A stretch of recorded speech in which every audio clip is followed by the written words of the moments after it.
meine Lieben, heute möchte ich gerne mal auf der CNC-Fräse ein Raster drauf fräsen. Weil ich habe jedes Mal, wenn ich irgendein Bauteil hier drauf lege, muss ich es immer von der Kante aus messen, dass ich es parallel auf der Fräse anlegen kann. Jetzt möchte ich gerne mit dem Gravierfräser ein Raster hier auf meine, Fräse an sich, auf die Fräsplatte drauf fräsen.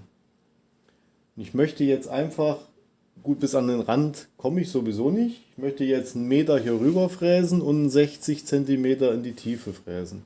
Und das alle 10 Zentimeter quasi nur ein Strich,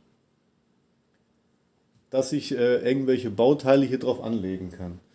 Weil nehmen wir mal an, ich habe jetzt ein Bauteil, was ich jetzt hier drauflegen will. Da wäre es ja so schon wieder verdreht. Minimal, ne? Da müsste ich jedes Mal mit der Tastplatte die Ecke antasten als verdrehtes Bauteil. Und gerade bei langen Werkstücken, bei so einer großen Fräse, ist das ja blöd, wenn die Tastplatte halt nur 10 cm breit ist. Dann tastet der hier einmal an, hier einmal an. Das passt ungefähr. Wenn man jetzt natürlich ein Bauteil hat, was jetzt 60, 70, 80 cm lang ist, dann passt es im Endeffekt dann doch wieder nicht, weil der Weg einfach von der Verdrehung von Estelcam einfach zu kurz ist. Sagen wir mal, er tastet jetzt hier an und er tastet hier an, dann sind das vielleicht 5, 6 cm, die er antastet, und auf den langen Weg habe ich dann trotzdem wieder 2, 3, 4 mm, wo das Bauteil doch wieder verdreht ist.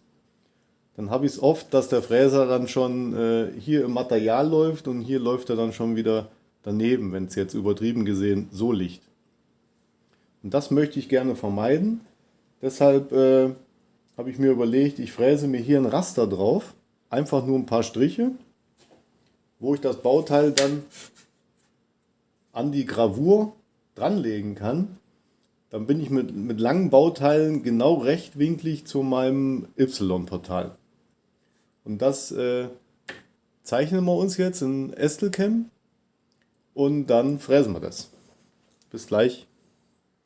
So, ich habe mir jetzt ein Raster angelegt mit Library Cat und in Estelcam übertragen. Das sind jetzt nur ein paar Linien. Ich habe jetzt den Gravierfräser hier ausgewählt in 22 mm. Ich möchte ja nur 1 mm tief fräsen, weil ich ja nur einen Strich haben möchte.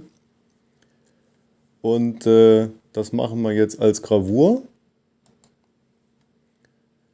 Wir klicken hier Gravur an, gehen auf die Linie. Jetzt sieht man, er will von links nach rechts fräsen. Das klicken wir jetzt an. Machen Frästiefe 1 mm. Jetzt ist die Maschine ja hier hinten. Jetzt will ich quasi, dass er von hier weiter fräst. Klicken das an. Gehen wieder auf 1 mm Frästiefe. Jetzt ist die Maschine hier hinten. Dann klicken wir von da an. 1 mm. Dann klicken wir von hier an. 1 mm. Von hier an. 1 mm. Und von hier an 1 mm. Das war es eigentlich schon. Den Nullpunkt lassen wir hier unten. Und jetzt können wir auf Bearbeitung starten gehen. CNC-Programm drehen. Zuletzt wurde eine Verdrehung. Nein, das wollen wir nicht. Gedreht werden soll. Nein, das wollen wir nicht. So, jetzt ist der Nullpunkt hier unten. Jetzt null ich die Maschine ab, ich baue euch um und dann fräsen wir die Geschichte. Mal gucken, ob das dann, ich werde das hinterher nochmal kontrollieren, nochmal nachmessen bis zur Kante, aber es müsste hier dann eigentlich funktionieren. So, Maschine ist abgenullt. Ich hoffe, ich versau mir jetzt nicht alles, meine schöne neue Oberfläche von meiner Nutenplatte. Das wäre natürlich sehr ärgerlich. Aber wir machen es trotzdem. Wir drücken jetzt auf Start und dann hoffe ich, dass es klappt.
fahre die Fräse mal nach Hause. Das sah bis jetzt ganz gut aus. Jetzt kontrollieren wir das mal grob mit dem Zollstock. Jetzt habe ich hier genau 9 cm und hier hinten habe ich genau 9 cm. Top. Da schleifen wir jetzt noch ein bisschen ab, dass der Grat ab ist. Und das sieht super aus. Und jetzt kann ich einfach meine Bauteile einfach an die Linie anlegen. Man könnte die Linie auch noch ein bisschen färben. Mit einem Stift oder so. Jetzt kann ich es einfach hier direkt anlegen. Mache mir es fest. Das ist super. Oder ich kann es hier anlegen.